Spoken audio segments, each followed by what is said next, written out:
الحمد لله رب العالمين والصلاة والسلام على سيد الأنبياء والمرسلين محمد النبي الأمي وعلى آله وصحبه أجمعين.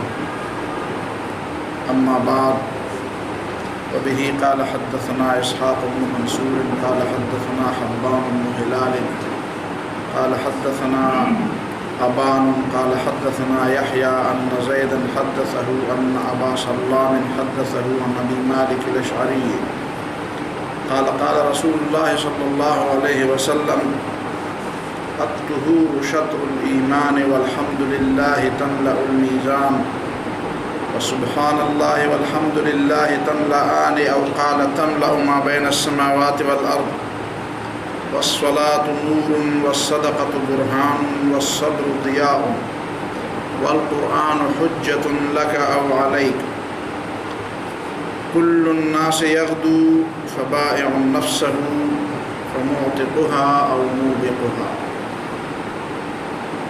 رواه مسلم. وبه قال حدثنا محمد بن المثنى قال حدثنا أبو عامر عبد الملك بن عمرو قال حدثنا خالد بن إلياس عن صالح بن أبي حسان قال سمعت سعيد بن المسيب يقول: إن الله طيب يحب الطيب نظيف يحب النظافة كريم يحب الكرم جواد يحب الجود فنظفوا أفنيتكم وساحاتكم ولا تشبهوا باليهود يجمعون الأكباء في دورهم. قال خالد: فذكرت ذلك لمهاجر بن مسمار فقال حدثني عامر بن سعد عن أبيه سعد عن النبي صلى الله عليه وسلم يعني بمثله إلا أنه قال نظفوا أفناءكم. رواه البزار. یہ چند احادیث طہارت کے موضوع پر آج میں آپ کے سامنے پیش کروں. طہارت جس کو ہم اردو میں یا پشتو میں صفائی کہتے ہیں، پاکی اور صفائی. عربی زبان میں اس کے لیے کئی الفاظ ہیں اور میں بار بار اس کا تذکرہ اس لیے کرتا ہوں تاکہ لوگوں کے ذہن میں یہ بات بیٹھ جائے کہ ہماری زبانیں ان مفاہیم کو اور پوری باتوں کو وضاحت کے ساتھ ہمارے سامنے لانے سے قاصر ہیں جو عربی زبان میں بات کہی ہوئی ہوتی ہے. اب عربی زبان میں ایک چیز ہے طہارت، ایک ہے نظافت، ایک ہے تنکیس، نکسو، نقاشہ. اردو میں نقاشی کا ایک الگ نام ہے، الگ مفہوم ہے.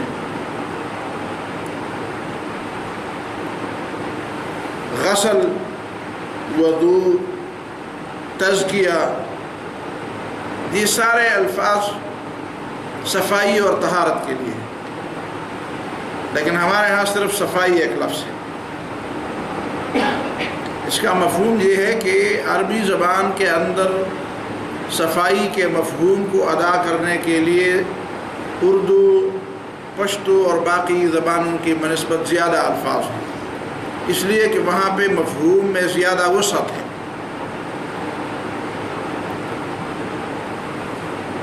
طہارت اور نظافت، اس کے دو مفاہیم بالکل واضح ہیں.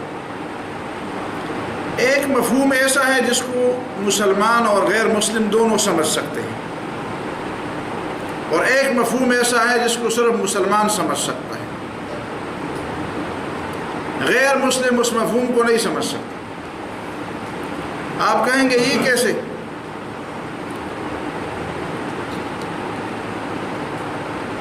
جی اس طرح کہ ایک آدمی کا جب وضو ٹوٹ جاتا ہے اور اسے اسلام حکم دیتا ہے، قرآن اس کو حکم دیتا ہے کہ جب تم نماز پڑھنے لگو تو اپنے ہاتھ، منہ اور ہاتھ سر پر مسا اور اپنے پاؤں دھو لو۔ اب ظاہر ہے کہ اگر کوئی گند کہیں سے ظاہر ہوا ہے تو آخر ان جگہوں پہ کیا ہو گیا ہے جہاں دھونے جن مقامات اور جن جگہوں کو دھونے کا حکم دیا گیا ہے۔ اور پھر اس سے بھی بڑھ کر بات یہ ہے کہ سر پر مسا کرنا، مسا کرنے سے کون سی طہارت حاصل ہو سکتی ہے؟ اور اس سے بھی ایک قدم آگے بڑھ کر جب ہم پانی استعمال نہ کر سکتے ہوں یا ہمیں پانی نہ ملتا ہو تو قرآن نے فرمایا طہارت اور صفائی حاصل کرنے کے لیے فَتَيَمَّمُوا صَعِيدًا طَيِّبًا، مٹی کا ارادہ کر کے اس پہ ہاتھ مل لو، اور فَامْسَحُوا بِوُجُوهِكُمْ وَأَيْدِيكُمْ، اور اپنے چہرے اور اپنے ہاتھ پر مل لو۔ مٹی نہ ملو، مٹی پہ رکھا ہوا یا مٹی پہ پھیرا ہوا ہاتھ، بے شک آپ اس کو جھاڑ دیں اور جھاڑنا چاہیے بھی۔ اب یہ مفہوم کہ اس سے صفائی حاصل ہوگی، یہ کیسے صفائی حاصل ہوگی؟ یہ سوائے مومن کے اور کوئی نہیں سمجھ سکتا اس سے صفائی حاصل ہوگی۔ اور آپ بھی پوچھیں گے کہ کیسے صفائی؟ مٹی پر ملے ہوئے ہاتھ کو جھاڑ کر آپ منہ پر پھیر دیں اور اپنے ہاتھوں پر پھیر دیں تو صفائی کیسے حاصل ہوگی؟ اس کا معنی یہ ہے کہ اسلام انسان کے ذہن میں، مومن کے ذہن میں طہارت اور طہارت کے مقابل نجاست، گندگی کے درمیان ایک حائل اور ایک دیوار چننا چاہتا ہے۔ اور یہ دیوار اس وقت بھی موجود ہوگی اور چنی جائے گی جبکہ آپ کے پاس صفائی کے لیے کچھ بھی نہ ہو۔ پھر بھی آپ کے ذہن میں صفائی اور عدم صفائی کے درمیان ایک خط امتیاز آپ کے ذہن میں ہوگا۔ اب مثال کے طور پر اگر یہ حکم دیا جاتا کہ جب پانی نہ ملے تو بس ویسے ہی کھڑے رہو اور نماز پڑھو، تو جو مومن اور جو مسلمان یہ سمجھتا ہے کہ بغیر صفائی کے میں کیسے نماز کے لیے کھڑا ہوں، جبکہ اللہ تعالیٰ نے حکم بھی دیا ہوتا ہے کہ نہیں ویسے کھڑا ہو جاؤ، ٹھیک ہے تمہاری نماز ہو جاتی ہے۔ تو انسان کے ذہن میں ایک خلجان ضرور ہوتا کہ بھئی میں بغیر صفائی کے کھڑا ہوں، میرا جسم صاف نہیں ہے، میں اس قابل نہیں ہوں کہ میں نماز پڑھ لوں۔ اب تیمم کرنے کے بعد یہ تصور جاتا رہا ہے، تیمم آپ کر لیتے ہیں تو آپ کے ذہن میں آ جاتا ہے بس میں نے صفائی حاصل کی۔ یہ سب اس کا مطلب یہ ہے کہ اسلام اس نازک ترین حد تک، اس آخری حد تک انسان کے دل اور دماغ کے اندر صفائی اور گندگی کے درمیان ایک خط امتیاز کھینچتا ہے، اور اس کے ذہن میں یہ بات ہمیشہ تازہ رکھنا چاہتا ہے کہ پاکی کی حالت کیا ہے اور ناپاکی کی حالت کیا ہے۔ حکمی نجاست جس کو کہتے ہیں، واپس آتے ہیں اس بات کی طرف، حکمی نجاست جس کو کہتے ہیں، ایک ہے حقیقی نجاست۔ حقیقی نجاست وہ ہوتی ہے جو نظر آتی ہے، اور حکمی نجاست وہ ہوتی ہے جو نظر نہ آتی ہو۔ میں جب وضو کے لیے منہ دھوتا ہوں یا میں ہاتھ دھوتا ہوں یا میں سارے جسم کو غسل کی وجہ سے سارے جسم کو دھوتا ہوں تو میرے جسم پر کوئی گندگی تو نہیں ہوتی۔ وہ گندگی تو صاف کرنا وہ تو ایک الگ بات ہے،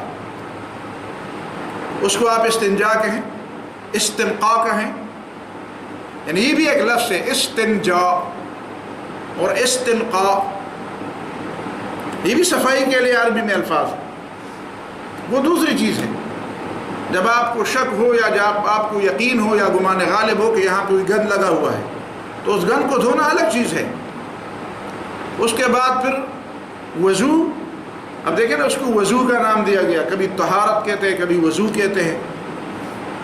وضو کا معنی ہے چمکنا، اور بعد میں ایک حدیث بھی آتی ہے جس میں رسول اللہ صلی اللہ علیہ وسلم نے فرمایا صحابہ کے کہنے پر کہ جب صحابہ نے پوچھا ہے اللہ کے رسول قیامت کے دن تو بڑے لوگ ہوں گے، بہت سے پیغمبر ہوں گے، ان کے امتی ہوں گے، تو آپ ہمیں کیسے پہچانیں گے؟ تو نبی صلی اللہ علیہ وسلم نے فرمایا میں اپنے امتیوں کو آثار الوضو سے پہچانوں گا کہ وضو کی وجہ سے ان کے جسم چمکتے ہوں گے، ان کے چہرے چمکتے ہوں گے، ان کے ہاتھ پاؤں چمکتے ہوں گے۔ اور پھر فرمایا نبی صلی اللہ علیہ وسلم نے کہ تم ہاتھ دھوتے وقت جتنا بھی ہو سکے تمہیں اوپر جاؤ اس کو دھو لو، یہ بھی ایک صفائی، ایک نظافت ہے، ایک چمک ہے، اس چمک میں اضافہ کر لو۔ اور جو کنگن پہنائے جائیں گے وہ بھی وہاں تک پہنائے جائیں گے جہاں تک آپ دھو لیں گے۔ تو یہ طہارت، یہ بات تو ایک طرف طہارت کی ہوگی کہ حکمی طہارت اور حقیقی طہارت، اس کی سمجھ صرف مسلمان کو آ سکتی ہے۔ مسلمان سمجھتا ہے کہ جب میں نے پیشاب کیا یا پیٹ سے کوئی چیز نکل گئی تو اس کا مطلب یہ ہے کہ میرے منہ کو بھی اب دھونا چاہیے، 3 دفعہ دھونا چاہیے، 2 دفعہ دھونا چاہیے، کم از کم 1 دفعہ تو ضرور دھونا چاہیے، اور سر پر مسئلہ بھی ہو۔ پھر یہ بھی اسلام نے ایک بات مسلمانوں کو اور مسلمانوں پر اعتماد کر کے، مسلمان کے علم پر اعتماد کر کے، جس کا بار بار پہلے بھی شاید تذکرہ ہو چکا ہے، وہ یہ کہ پانی کا جو استعمال ہے وہ پانی بھی صاف ہونا چاہیے۔ اب پانی کی صفائی کو یقینی بنانے کے لیے اگر ہمیں یہ کہا جاتا کہ جا کر کسی مفتی صاحب سے کہہ دو کہ پانی صاف ہے کہ نہیں، تو وہ تو بڑا مسئلہ ہو جاتا۔ کسی بزرگ سے جا کر کہہ دو تو ہر 5 نمازوں کے اوقات میں کتنے لوگ آتے تھے اور کتنے لوگوں کو ڈسٹرب کرتے۔ یا اگر کہا جاتا کہ جب جدید لیبارٹریاں بن جائیں تو جا کر لیبارٹری سے ٹیسٹ کراؤ تو اس پہ کتنا خرچہ آتا، اور لیبارٹریوں کے لیے تو پہلے بھی مزے ہیں، پھر تو وارے نیارے ہو جاتے، اور کتنا لوگوں پر ایک وضو پر لوگوں کا کتنا خرچہ آ جاتا۔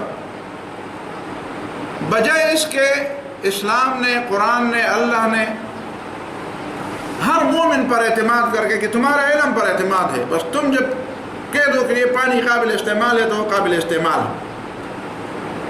اس کو ہاتھ میں لے کر دیکھو کہ اس کا رنگ پانی کی طرح ہے تو پھر ہاتھ دھو لو، پھر اس کو چلو بھر کے منہ میں ڈالو تو پتہ چلے گا کہ ذائقہ اور ٹیسٹ پانی کی طرح ہے تو ٹھیک ہے۔ دوسری لیبارٹری سے گزر گئے، دوسرے ٹیسٹ سے گزر گئے، وہ بھی ٹھیک نکل آیا، پھر اس کو ناک میں ڈال کر سونگو تاکہ اس کے اسمیل سے، اس کی بو سے پتہ چلے کہ اس میں کوئی بدبو تو نہیں ہے۔ اور یہ 3 کام فرائض میں شامل نہیں، گویا کہ یہ لیبارٹری سے پانی کو گزارنا ہے، اس کا رنگ بھی پانی کی طرح، اس کا ذائقہ بھی پانی کی طرح، اور اس کی بدبو یا اس کی اسمیل یا بو بھی پانی کی طرح۔ بس ابھی بسم اللہ کر کے، بسم اللہ تو پہلے ہی پڑھ لیا ہے، بسم اللہ کا مطلب شروع کرنا، اب اس سے منہ دھو لو، منہ دھونا فرض ہے۔ گویا کہ فرض جگہوں کو اور جسم کے فرض اعضاء کو دھونے، جن کا دھونا فرض ہے، اس سے پہلے آپ نے پانی کو لیبارٹری سے گزار دیا۔ یہ کوئی معمولی بات نہیں ہے، بہت بڑی بات کہ وہ شخص جو مسلمان ہے، جو مومن ہے، اس کی حس پر، اس کے علم پر اور اس کے فتوے پر اتنا اعتماد کہ جب تم نے دیکھ لیا اور تم نے سمجھ لیا کہ ٹھیک ہے یہ پانی استعمال کا ہے تو کر لو وضو۔ اللہ تعالیٰ کو تمہارا علم پر یہ اعتماد ہے، تمہیں یہ حق دیتا ہے۔ ہاں اگر تم اس کے اسمیل میں، اس کی ٹیسٹ میں، ذائقے میں، رنگ میں کوئی فرق دیکھو تو پھر صاف پانی دیکھو۔ اس کے بعد طہارت کے حوالے سے جو قرآن ہمیں بات سمجھاتا ہے وہ کیا سمجھاتا ہے؟ وہ طہارت کی کئی قسمیں سمجھاتا ہے۔ دیکھیں، ایک قسم کی طہارت وہ ہے جس کے مقابلے میں قرآن 2 لفظ استعمال کرتا ہے، نجس اور رجس۔ نجاست بھی گندگی ہے، لیکن رجس اس سے بڑھ کر کوئی گندی چیز ہے۔ ہم اردو میں ایک لفظ استعمال کرتے ہیں، غلاظت۔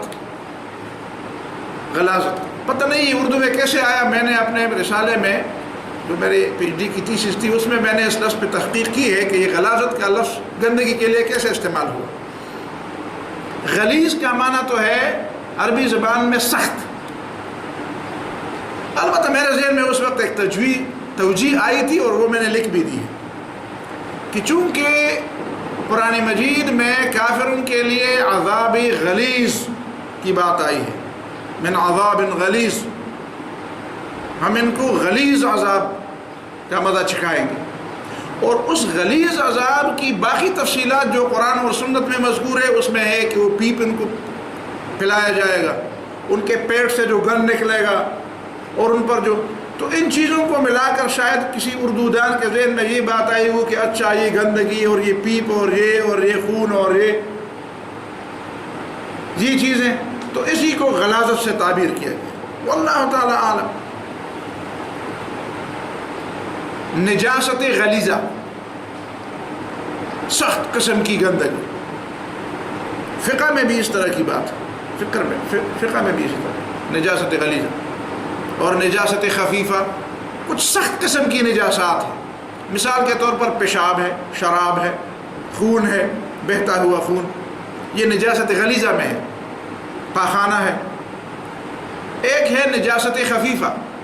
نجاست خفیفہ کا مطلب ہے کہ جس کے مقابلے میں ہلکا ہو، جس طرح چھوٹے بچے کا پیشاب، دودھ پیتے بچے کا پیشاب، یا اس جانور کا پیشاب جس کا گوشت کھایا جاتا ہو، حلال جانور کا پیشاب، یا ایسی چیزیں جس سے اپنے آپ کو بچانا مشکل ہے۔ کیچڑ میں آپ جاتے ہیں، راستے میں جاتے ہیں اور کیچڑ ہے، بارش ہو گئی ہے، چینٹیں آپ کو پڑ گئی ہیں، تو یہ نجاست تو ہے لیکن وہ خفیف قسم کی نجاست۔ ایک یہ تفسیر۔ ایک اس کے بعد ایک اور چیز ہے، اس کو جس طرح میں نے آپ کو بتایا کہ طہارت کے مقابلے میں نجاست اور نجاست کے ساتھ، نجس کے ساتھ رجس، یہ ایک ایسی چیز ہے جس کو بھی شاید غیر مسلم نہ سمجھ سکے، صرف مومن سمجھ سکے۔ وہ ہے عقیدے کی گندگی، دل کی گندگی، فکر کی گندگی، اخلاق کی گندگی، کردار کی گندگی۔ انما المشرکون نجس، مشرک گندے ہیں۔ اب آپ کہیں گے یار ابھی میرے سامنے اس نے غسل کیا اور اتنے قیمتی، ہم جس صابن سے اپنے آپ کو صاف کرنے کے لیے جو صابن، اس سے شاید وہ کتنی گنا زیادہ قیمتی صابن وہ استعمال کرتے ہوں، ایک صابن کے بجائے ایک دڑی صابن سے بھی وہ نہا لیں، لیکن پھر بھی وہ ہے وہ نجس۔ انما المشرکون نجس، یہ گند ہے۔ فلا يقرب المسجد الحرام بعد عامهم هذا، اس سال کے بعد وہ مسجد حرام کے قریب بھی نہ پٹکے۔ مسجد حرام تو ایک پاک جگہ ہے، مرکز ہے اسلام کا، تو اس مرکز میں وہ شخص آئے جو پاک۔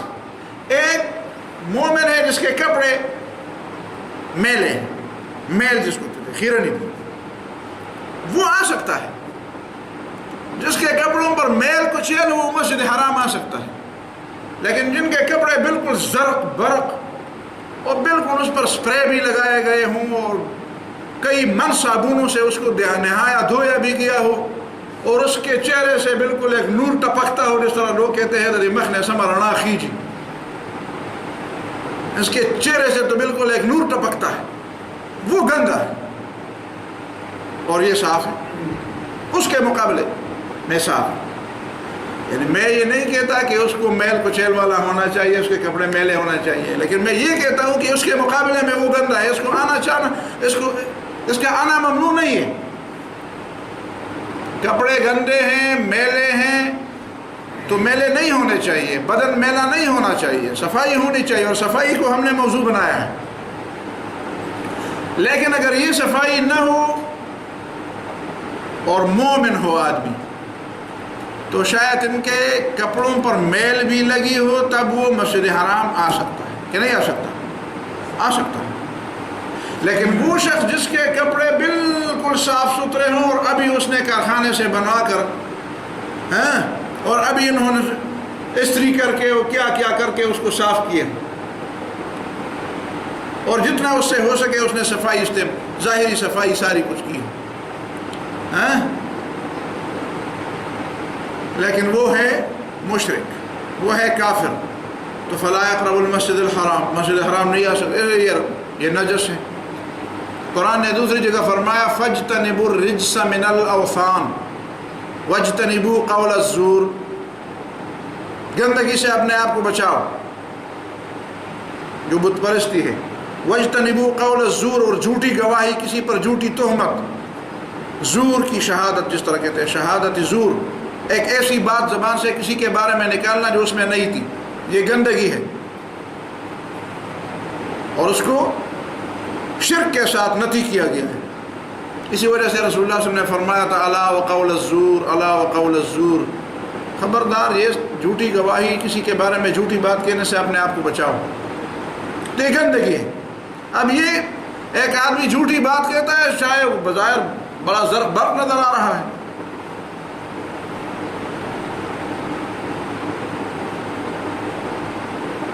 بت پرستی گندگی ہے، اور بت پرستوں میں کتنے لوگ ہیں جو بڑے صاف نظر آتے ہیں، کیسے صاف کپڑے پہنتے ہیں، ان کے جسم کیسے صاف ہوتے ہیں۔ اسی طرح مومنوں کو کہا جاتا ہے، وہ تو کافر اور مومن کی بات ہوگی، مومنوں کو کہا جاتا ہے کہ قد افلح من تزکا، بے شک فلاح پایا، فلاح پائی اس شخص نے، نجات پائی اس شخص نے، کامیابی ملی اس شخص کو، تزکا جس نے اپنے آپ کو پاک کیا، وذکر اسم ربہ فصلی، تو یہاں پاک کرنے سے مراد وضو بھی ہے، لباس کی طہارت بھی ہے، جسم کی طہارت بھی ہے، وضو بھی ہے، ساری چیز، لیکن ایک طہارت اور بھی ہے کہ اس نے اپنے نفس کو پاک کیا، وَنَفْسٍ وَمَا سَوَّاهَا فَأَلْهَمَهَا فُجُورَهَا وَتَقْوَاهَا قَدْ أَفْلَحَ مَنْ زَكَّاهَا وَقَدْ خَابَ مَنْ دَسَّاهَا، اپنے نفس کو جس نے پاک کیا، اس نفس کی پاکیزگی کیا چیز ہے، اور اس کی پاکیزگی کیسے ہوتی ہے؟ صابن سے ہوتی ہے، وہ دھلائی سے ہوتی ہے، پانی سے ہوتی ہے اس کی صفائی؟ نہیں، پانی سے تو نہیں ہوتی۔ نفس تو ایسی کوئی چیز نہیں ہے کہ آپ اس کو رگڑا دے دیں اور اس پہ صابن مل کے اس کو صاف کر دیں۔ اب یہ لوگ کیسے جانے کہ نفس کی پاکیزگی کیا چیز ہے؟ وَقَدْ خَابَ مَنْ دَسَّاهَا، نامراد ہوا جس نے اس کو آلودہ کیا۔ اس کی آلودگی کیا ہے؟ آلودگی ہم اس کو کہتے ہیں کہ یہاں پہ گرد پڑی ہے، یہاں پہ غبار ہے، یہاں پہ فلان ہے، گندگی ہے، یہ چیزیں ہیں، میل کچیل ہے، اس کو ہم آلودگی کہتے ہیں۔ اور قرآن نے فرمایا نفس کی بھی آلودگی ہے، اس کی بھی گندگی ہے۔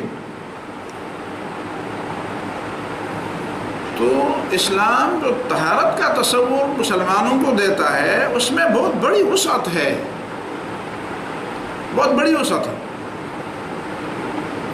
کپڑوں کی صفائی، جسم کی صفائی، اس کے لیے تو آپ اسلام کو دیکھیں، مطالعہ کریں، کم از کم ہفتے میں ایک دفعہ نہانا تو ہر مسلمان کے لیے واجب قرار دیا، نبی صلی اللہ علیہ وسلم نے حکم دیا۔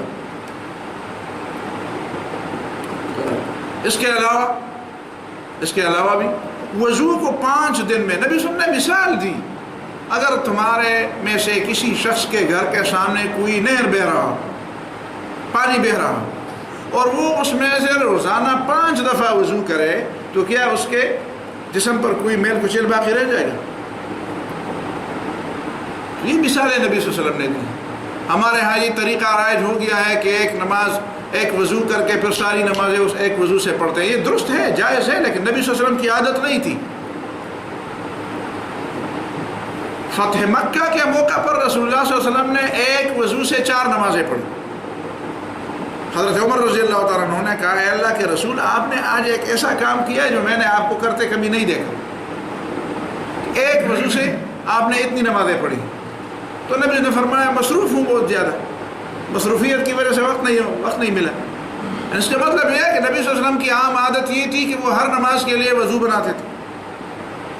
پھر وضو کو دیکھیں، وضو کیا ہے؟ وضو کا معنی کیا ہے؟ چمک دمک، تازگی، رونق، حسن۔ اور پھر وضو میں کیا ہے؟ مسواک ہے۔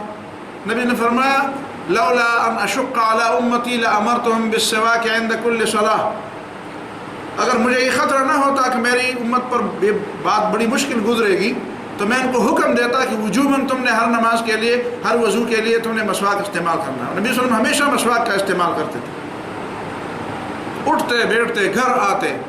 حضرت عائشہ رضی اللہ عنہا سے کسی نے پوچھا گھر آ کر نبی صلی اللہ علیہ وسلم کیا فرماتے تھے، کیا تھی عادات.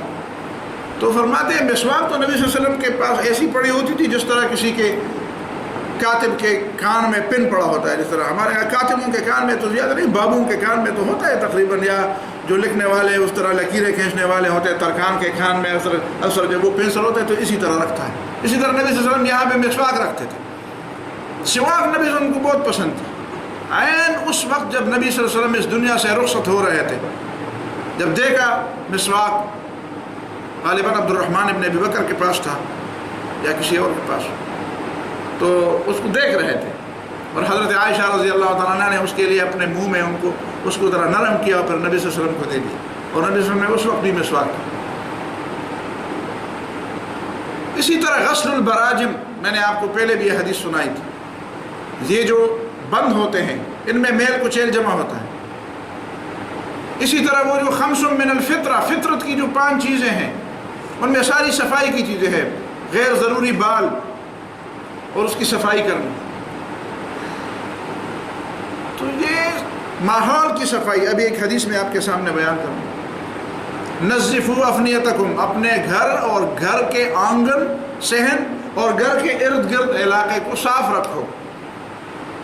ولا تشبہوا بالیہود، اور یہود کی طرح نہ بنو جو گندگی کو اپنے گھر میں جمع کرتے ہیں. اب ہمارے اوپر یہ بات صادق آ رہی ہے، ہمارے اوپر صادق آ رہی ہے. تو صفائی کی میں آپ کو یہ بتانا چاہتا تھا کہ اسلام میں اس کا بہت وسیع تصور ہے. اور مجھے یاد ہے اسپین کی تاریخ میں نے پڑھا ہے کہ جب وہاں سے مسلمانوں کو بے دخل کیا گیا تو کچھ مسلمان جگہ جگہ پہ وہاں پہ چھپے ہوئے تھے. وہاں پہ عیسائیوں نے جب ڈھونڈنا چاہا کہ کئی مسلمان کو یہیں چھپا ہوا ہو تو اس کو بھی ڈھونڈ نکالا جائے. ایک تو وہ اذان دیا کرتے تھے، جس طرح بغداد میں ایسا ہوتا تھا. بغداد میں بھی تاتاریوں نے ایسا کیا، جب 3 دن تک قتل عام کیا اور سمجھے کہ کوئی مسلمان باقی نہیں رہا ہے اور مسلمان کبھی تہخانوں میں چھپے ہوئے تھے کچھ، تو انہوں نے کہا اذانیں دو تاکہ مسلمان اگر کہیں پہ ہوں تو وہ نکل آئیں گے، سمجھیں گے کہ کافر چلے گئے، اب مسلمانوں کا دور پھر واپس آیا. تو جب اذانیں دی گئی تو کچھ مسلمان تہخانوں سے نکل آئے تو انہوں نے پکڑ کے ان کو بھی قتل کر دیا. اسی طرح اسپین میں وہاں پہ ایک مسلمان اور ایک غیر مسلم کے درمیان فرق اس بات پہ ہوتا تھا کہ عیسائیوں نے وہاں پہ پابندی لگائی تھی. مجھے یاد ہے ایک بادشاہ تھا کسی اسپین کے کسی علاقے کا، اور اس کے بارے میں باقاعدہ اس دور کے اسپین کے ایک پوپ نے اس کے بارے میں کہا تھا کہ یہ روزانہ نہاتا ہے، اس لیے یہ مرتد ہے. یہ مسلمانوں کی طرح روزانہ نہاتا ہے صبح کے وقت، یہ مرتد ہے. اس پر مرتد کا فتویٰ لگایا، اور دلیل یہ تھی کہ یہ روزانہ نہاتا ہے، نہا دھو کے کپڑے صاف. یہ مسلمانوں کی علامت ہوتی تھی. تو وہاں پہ حمام بنے ہوئے تھے، اسپین میں حمام بنے ہوئے تھے جہاں مسلمان نہاتے تھے. تو پھر وہ دیکھتے تھے کہ کون سا شخص ہے جو حمام کو جاتا ہے وہاں پہ نہانے کے لیے. تو جو حمام کو جاتا تھا اس کو پکڑتے تھے. وہ بار کہتا کہ نہیں میں نہیں ہوں. کہتے نہیں تمہاری عادتیں مسلمانوں کی ہیں، تمہاری عادتیں مسلمانوں کی. اب ہمارے یہاں بات یہ آ گئی کہ باقی دنیا پہ تو ہمارے لیے ایک بہار بن گئی ہے ہماری عادتیں باہر کی دنیا میں. مجھے یاد ہے، لطیفہ نہیں، یہ حقیقی بات ہے. UK میں جب میں تھا تو کسی نے پاکستان کے لیے کسی کو کوئی چیز بھیجی تھی. تو چیز بھیجی تھی جو بھیجنے والا تھا اس نے شاید گھر کا نمبر تو بتایا ہوگا، لیکن جو لینے والا تھا اس نمبر بھول گیا. اس نے کہا بھائی اس کے گھر کا نمبر کیا ہے؟ آخر اس نے کہا کہ مجھے نمبر تو شاید نہیں معلوم، یا وہ نمبر یاد نہیں کر سکتا تھا. آخر اس نے کہا کوئی نشانی بتائی جائے. اس نے کہا یار مجھے ایک نشانی یاد ہے کہ ان پورے جس احاطے میں اس مسلمان کا گھر ہے ان کا دروازہ، سب سے گندا دروازہ جو بھی ہو اس کو کٹکھٹا وہ آدمی نکل آئے. اور یقیناً یہ میں وہاں تھا کہ یہ بات ہوئی. اور اس شخص نے کہا کہ یقیناً میں پورے جو ایک قطار میں گھر تھے ان گھروں میں گھوما اور سب سے جو گندا دروازہ مجھے نظر آیا وہ میں نے کٹکھٹایا اور وہ شخص نکل آیا. میں نے کہا تو فلان ہے؟ کہتے ہیں میں فلان، تمہارے لیے یہ چیز میں پاکستان سے لایا. تو خدا کا خوف ہونا چاہیے. یہ اسلام جن لوگوں کے ہاتھ میں تھا اسلام تو ایک انتہائی قیمتی چیز ہے، ایک قیمتی ہیرا ہے۔ اب مشکل یہ ہے کہ قیمتی ہیرا ان لوگوں کے ہاتھ میں آ گیا ہے کہ وہ اس کی قدر نہیں جانتے، اور خود ان کا عمل اور ان کا کردار جو ہے یہ اسلام کی بدنامی کا ذریعہ بنا، اور پھر مسلمانوں کو اس بات کی ضرورت آ گئی ہے کہ ان کے سامنے بار بار اس بات کو دہرایا جائے۔ بہرحال یہ صرف ہمارا اور آپ کا اور اس ماحول کے لوگوں کا نہیں، ہماری بحیثیت مجموعی میں مجھے نہیں معلوم، اگر آپ کو یہ پتہ ہو یا میں آپ کو یہ بتاؤں کہ آپ ہی معلوم کر لیں کہ اس کی وجہ کیا ہے۔ ایک دفعہ میں نے جمعے کی نماز میں لوگوں سے کہا یہ کیا بات ہے کہ جب آگے کی جب صفیں خالی ہوتی ہے اور جو بھی مسلمان آتا ہے بالکل دروازے کے قریب بیٹھتا ہے، 100 دفعہ آپ کہہ دیں، کسی بھی مسجد میں 100 دفعہ اعلان کریں کہ یہ صفیں ہیں خالی پڑی ہیں، اور خاص کر زور کی نماز میں جو بھی مسلمان آتا ہے وہ ادھر کھڑا ہوگا تاکہ دوسرا بھی آگے سب میں نہ آ سکے اور یہ خود بھی آگے نہ آئے، وہ ایک دوسرے کا راستہ بند کرنے کے لیے، اور دوسرا ایک ادھر کھڑا ہوگا، دوسرا ادھر کھڑا ہوگا، اور تیسرا جو آئے گا وہ ادھر کھڑا ہوگا۔ حرم شریف میں بھی اسی طرح ہے، اندر کی جگہ خالی ہوگی، بس جو بھی آتا ہے بس کہیں بیٹھ جاتا ہے، دروازے میں بیٹھ جاتا ہے، اور دروازہ ہے، راستہ تو بیٹھنے کی جگہ نہیں ہے لیکن وہ ادھر بیٹھ جاتا ہے۔ پھر جب نماز کھڑی ہوتی ہے تو آگے کے صفیں خالی ہوتی ہے اور لوگ باہر ادھر تک سڑکوں پر صفیں باندھتے ہیں۔ یہ دو باتیں میں نہیں سمجھتا کہ اس کی بنیاد کیا ہے، مجھے تو اس کا علاج اور اس کی یہ جو لم ہے وہ وجہ ہے وہ مجھے نہیں معلوم، اللہ عالم وجہ کیا ہے اصل، کیوں مسلمان آگے نہیں آتے؟ یا لڑائی ہو رہی ہے آدمی ڈرتا ہے، یا وہ سمجھتا ہے کہ کہیں کوئی چھت گرے گی تو فوراً میں پہلے بھاگوں گا، تو پھر آنے کا کیا فائدہ تھا؟ یہ احادیث بھی سنیں اور یہ آیات بھی سنیں۔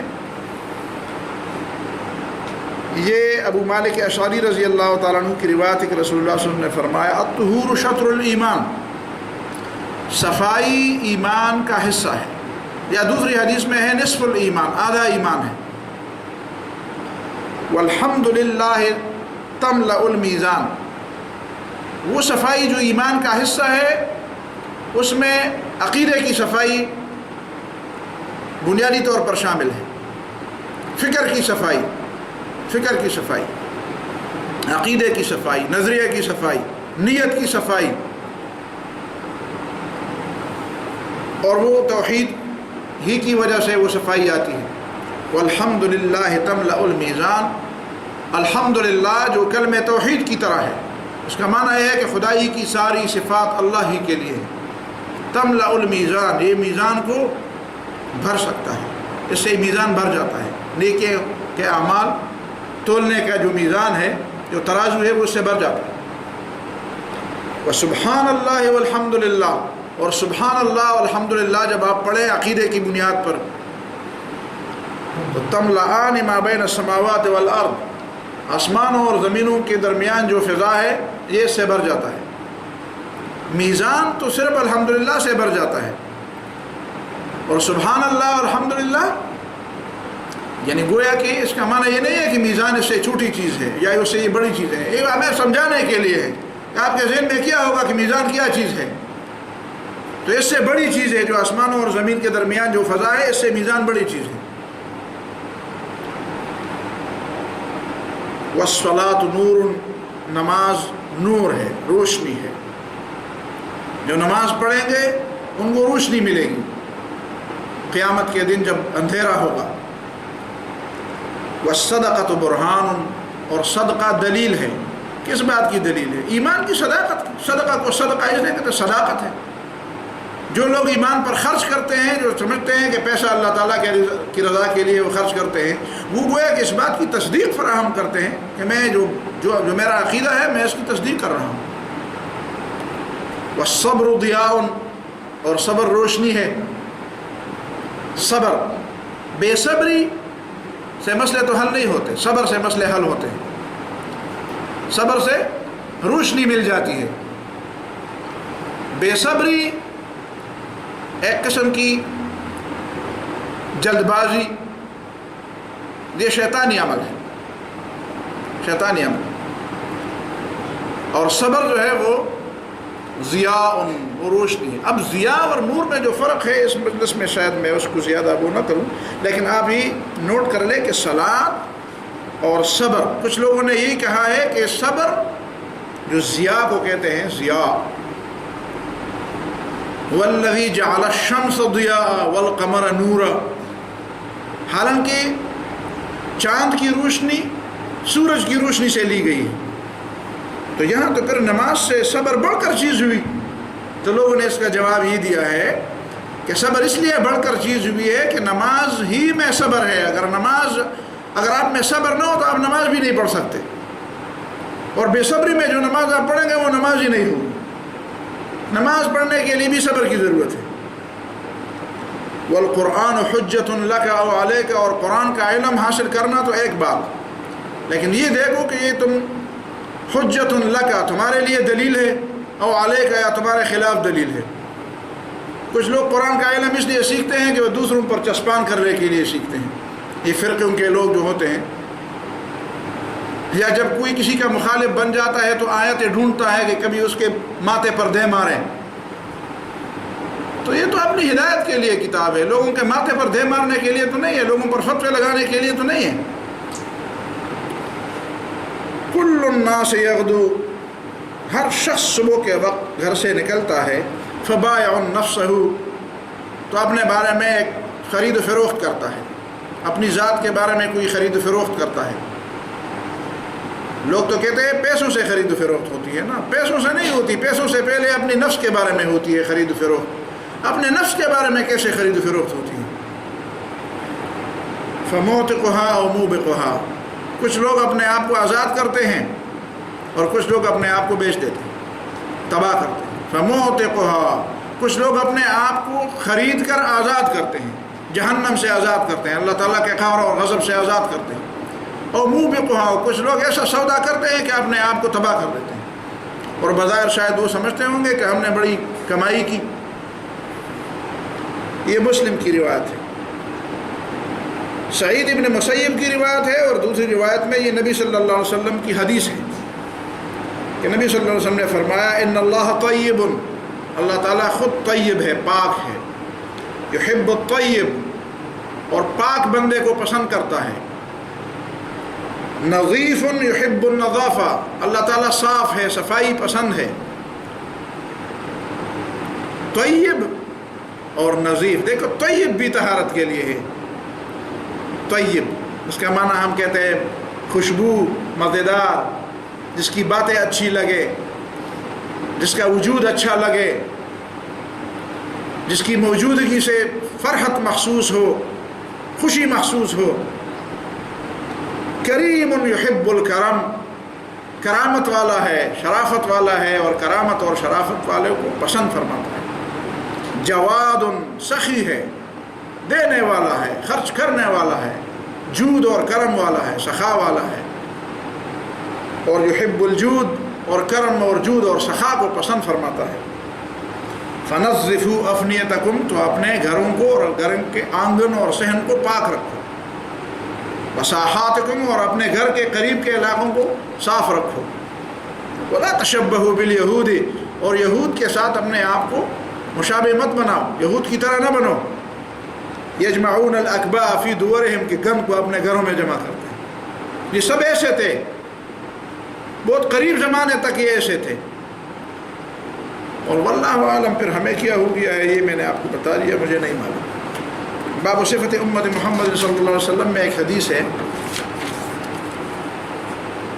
عن ابی مالک الاشجعی عن ابی حازم عن ابی ہریرہ قال رسول اللہ صلی اللہ علیہ وسلم تردون علی، تم میرے پاس آؤ گے قیامت کے دن، غرم محجلین من الوضوء، کوثر میں پانی پینے کے لیے، حوض کوثر، اس حوض کے پاس جہاں پہ نبی صلی اللہ علیہ وسلم خود کھڑے ہوں گے، اور وہاں پہ جو گلاس ہوں گے، جو جگ ہوں گے، وہ آسمان کے تاروں کی طرح چمکتے ہوں گے.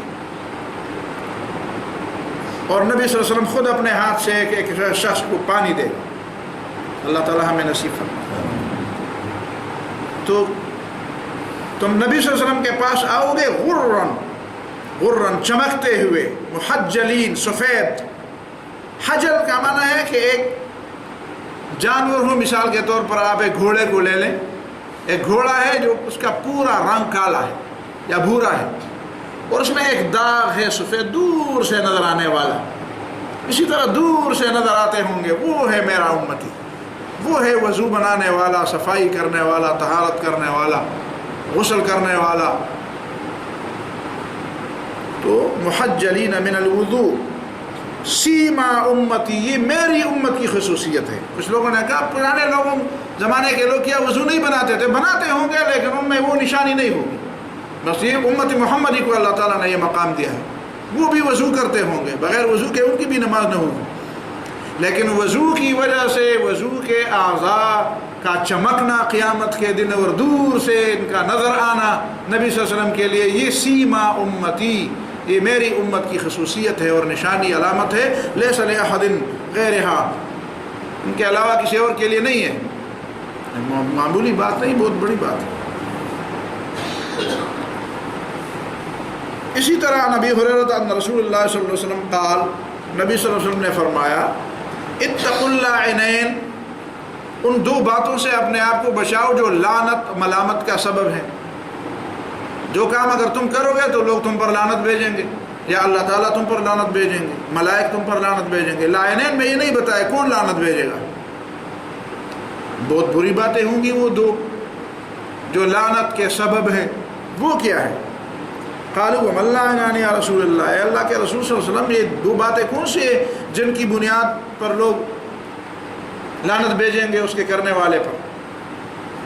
قال نبی صلی اللہ علیہ وسلم نے فرمایا الذی یتخلی فی طریق الناس وظلہم، ایک وہ شخص جو لوگوں کے راستے میں پیشاب کرتا ہے یا پخانہ کرتا ہے، پخانے کے لیے پیشاب کے لیے راستے میں بیٹھتا ہے. کتنے لوگ ہیں ہمارے ہاں جو راستے میں بیٹھ کر پیشاب کرتے ہیں، اور پھر ہمارے ہاں جو دوسرا طریقہ ہے کہ کھڑے ہو کر وہ کہتے ہیں وضو، ہاں سب اس کو ماؤ 10 چومو. یہ کون سی بات ہے یار؟ تو خدا کا خوف ہونا چاہیے. یہ اگر کسی نے کیا ہے تو اس کی غلطی ہے. ضروری ہے کہ میرے سامنے کسی نے ایک کام کیا ہو اور میں خامخواہ اس کام کو دہراؤں کہ میں نے کسی کو دیکھ کر یہ کام کرتے دیکھا ہے. راستے میں خواتین بھی گزرتی ہوں گی، ایسے لوگ بھی گزرتے ہوں گے جو نہیں سمجھتے کہ یہ کیا معاملہ ہے. اور مجھے تو بتایا گیا، میں نے وہ کتاب پڑھی نہیں ہے لیکن ہمارے بارے میں بہت بری باتیں باہر کی دنیا میں مشہور ہو گئی ہیں. وہ تو کہنے کی نہیں ہے، صرف اس وجہ سے کہ ہماری یہ بری عادتیں ہیں. ہر مسلمان کو کم از کم میں تو جولی بچھا کر درخواست کروں گا خدا کے لیے ان چیزوں سے لوگوں کو روکو لوگوں کو. یہ بہت بری عادت ہے. راستے میں پیشاب کرنا، پھر اٹھ کر اور پھر راستے کی طرح، اور کبھی کبھی گپے بھی مارتے ہیں. 2-3 آدمی کھڑے ہو کر گپے مارتے ہیں. گاؤں میں آپ دیکھیں گپے مارتے ہوئے. کچھ تو خدا کا خوف ہونا چاہیے، کچھ تو احساس ہو، کچھ تو عقل کا استعمال ہونا چاہیے. تو راستے میں پیشاب کرنا، آپ راستے گزرتے ہوں گے چھوٹے چھوٹے اور گھروں کے بچے نکلتے ہوں گے، وہاں پہ کوئی مہمان آتا ہوگا تو انسان کی آنکھیں شرم سے جھک جاتی ہے، گڑ جاتی ہے زمین میں. کس علاقے میں آئے ہیں؟ تو رستوں کو تو کم از کم صاف ہونا چاہیے. رستوں کو تو صاف ہونا چاہیے. اور یہ بھی نہیں ہے کہ ہم ان سے ذرا آنکھیں بچھا کر جہاں آئے ہیں تو وہ لوگ جانے اور ان کا کام دینے. نہیں، آپ کو چاہیے کہ آپ بتائیں لوگوں. ایک تو یہ ہے کہ وہاں پہ پیشاب، او ظلہم، یا کوئی سایہ ہو، دیوار کا سایہ ہو تو کوئی راستہ جاتے ہوئے کوئی شخص وہاں جا کر سستا لے گا. آپ نے وہاں پہ پیشاب کیا، وہاں دیکھا تو گند پڑا. یا کوئی درخت ہے اس کے سائے میں کوئی بیٹھے گا، سستائے گا تھوڑا سا. یا ویسے اگر کوئی بیٹھے گا بھی نہیں تو سایہ ہے، آخر درخت ہے، حسن ہے، خوبی ہے. اللہ تعالیٰ نے نظر اور فضا اور انسان کی ضرورت کے لیے ان چیزوں کو پیدا کیا ہے. اب وہاں پہ گند پھیلانا، وہاں پہ پیشاب کرنا، وہاں پہ اپنی ضرورت پوری کرنا، تو یہ کون سا؟ یہ لاعنین. اتقوا اللاعنین. یہ ان دو باتوں سے بچاؤ اپنے آپ کو جو لعنت کا سبب بننے والے. یہ ابو داؤد کی روایت ہے. اور ایک روایت وبہ قال حدثنا احمد بن محمد، اس میں عن اشعث بن عبد اللہ عن الحسن عن عبد الله بن مغفل قال قال رسول الله صلی اللہ علیہ وسلم لا يبولن احدكم في مستحمه، غسل خانے میں پیشاب کرنا، ایک تو ہوتا ہے اگر کموڈ لگا ہوتا ہے تو ٹھیک ہے کموڈ میں، البتہ وہاں پہ اور جہاں پہ آپ غسل کرتے ہیں ان دونوں کے درمیان ایسی، باہر کی دنیا میں تو باقاعدہ پردہ لگا ہوتا ہے، یہاں بھی کئی جگہوں پہ ہیں، لیکن اگر پردہ نہ ہو تو وہاں کی چھینٹیں نہ پڑیں، ادھر وہاں کی صفائی زیادہ ہو تو ادھر چھینٹیں نہ پڑیں، لیکن جہاں پہ بالکل غسل کی جگہ ہے جو کموڈ نہیں، جہاں پہ پیشاب نہیں کیا جاتا، وہیں پہ آدمی بیٹھ کر پیشاب کر لے۔ اور پھر نبی صلی اللہ علیہ وسلم نے اس کی ایک وجہ بھی بتائی، ثم يتوضأ فيه، وہاں پہ تم وضو بھی بناتے ہو، یہ کام تو بالکل نہ کرو، وضو تو صفائی کے لیے ہے، تم نے تو خود گندگی پھیلائی مزید۔ اور پھر اس میں یہ بھی ہے کہ فإن عامة الوسواس منه، یہ عام طور پر جو وسوسے کا مرض لاحق ہوتا ہے لوگوں کو، اس وجہ سے بھی لاحق ہوتا ہے۔ مثلا آپ دیکھیں نا، آپ وہاں پہ وضو بناتے یار ادھر سے چنڈے پڑی ہوں گی، اچھا پھر ادھر جا کر یار یہاں پہ بھی یہ جگہ بھی گیلی ہے، اس کو بھی دھو لے، پھر اس سے ادھر چنٹے پڑی تو یہ بھی دھو لے، سارا دن آپ کا دھونے میں رہے گا۔ کچھ لوگ ایسے ہوتے ہیں جو ان کو پھر مرض، صبح کی اذان ہوتی ہے اور وہ وضو شروع کرتے ہیں، پورا سر سے پاؤں تک اپنے آپ کو اور اپنے کپڑوں کو دھو لیتے ہیں، پھر بھی کہتے ہیں شاید وضو نہیں ہوا۔ تو یہ اپنے آپ کو خواہ پاگل بنانا، دیوانہ بنانا، پھر لوگوں کو دیکھا دیکھی کہتے ہیں کہ اچھا اگر مسلمان بنو گے تو پھر یہ چیزیں کرنی پڑے گی، زیادہ متقی بنو گے تو پھر اس طرح بنو گے، اس طرح ہو۔ تو یہ کوئی بات تو نہیں ہوئی۔ اس کا مطلب یہ ہے کہ صفائی کا جتنا بھی خیال مسلمانوں سے ہو سکے ان چیزوں کے بارے میں توجہ ہونی چاہیے، اور اس کے لیے ایک تحریک ہونی چاہیے۔ پچھلے دنوں میرے ایک مہمان آئے تھے ایک علاقے سے، تو مجھے کہتے ہیں کہ یار جی میں تو یہ کرنا چاہتا ہوں، اس نے بڑا جذبے میں تھا، تو میں نے اس کا جذبہ صفائی کی طرف موڑ دیا، میں نے اس کو ایک پروگرام دے دیا، میں نے کہا تم نے یہ پروگرام اپنے گاؤں کے، اپنے شہر کے، اپنے علاقے کے سارے لوگوں کو جمع کرنا ہے، اور پھر اس طرح تم نے یہ چیزیں، اور 1 گھنٹہ 2 گھنٹے آپ نے لوگوں سے لینے ہیں اور آپ نے لوگوں کو بتانا ہے۔ تو اس کے لیے ایک پورا پروگرام میں نے دے دیا۔ ابھی انشاءاللہ ہفتہ 1.5 بعد میں اس سے پوچھوں گا کہ اس پروگرام کا کیا بنا۔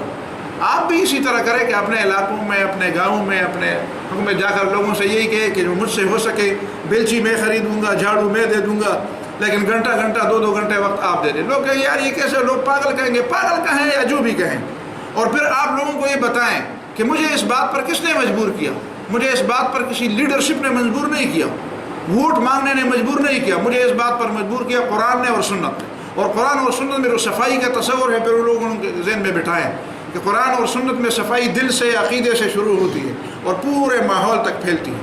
اقول قولی ھذا واستغفر اللہ لکم ولسائر المسلمین فاستغفروہ انہ هو الغفور الرحیم۔